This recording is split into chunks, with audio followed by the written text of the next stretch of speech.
ni mtu kukodisha dume la ng'ombe, unalikodisha linakwenda kupandikiza mbegu na wewe unalipwa. Ile sheria imeharamisha. Kwa ushahidi, rawa al-Bukhari an ibn Umar radiyallahu anhuma qala naha nabiy sallallahu alayhi wasallam an asb al-fahl.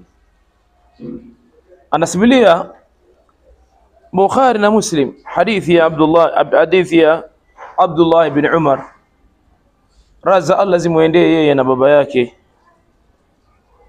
asema Mtume sallallahu alayhi wasallam alikataza kuchukua thamani ya dume lililofanya kazi ya kupandikiza mbegu. Na hii ni mfugaji kwa mfugaji. Mfugaji akavutiwa na dume hili, akasema bwana, mimi nalitaka likapandikize mbegu kwangu. Sasa sawa, lakini kwa sharti siku unaleta ulete na kitu fulani, au kila siku litakuwa ni kitu fulani. Hicho hukichukua ni haramu na umekula uchafu. Kwa hiyo kama ni kwenda kupandikiza, mpe, kama katika mlango wa kusaidiana, mpe likafanye kazi. Tuko pamoja?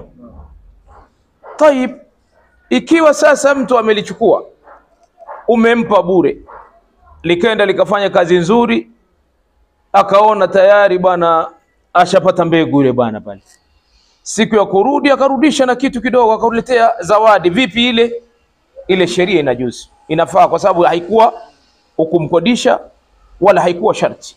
Kwa hiyo ile inafaa kuchukua.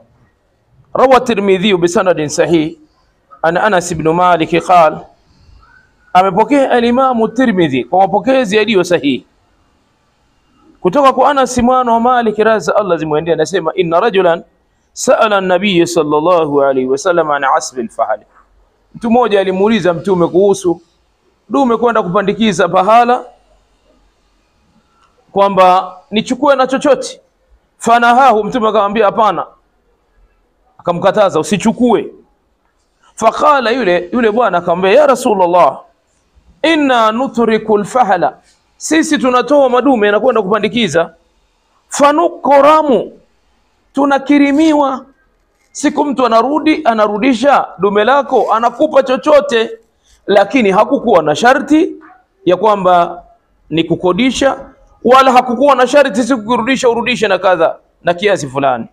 Farakhasa lahu fil karama, Mtume akamwambia kama ni katika ikram ya kupewa namna hiyo chukua, hakuna tatizo. Kwa hiyo hadithi ni sahihi.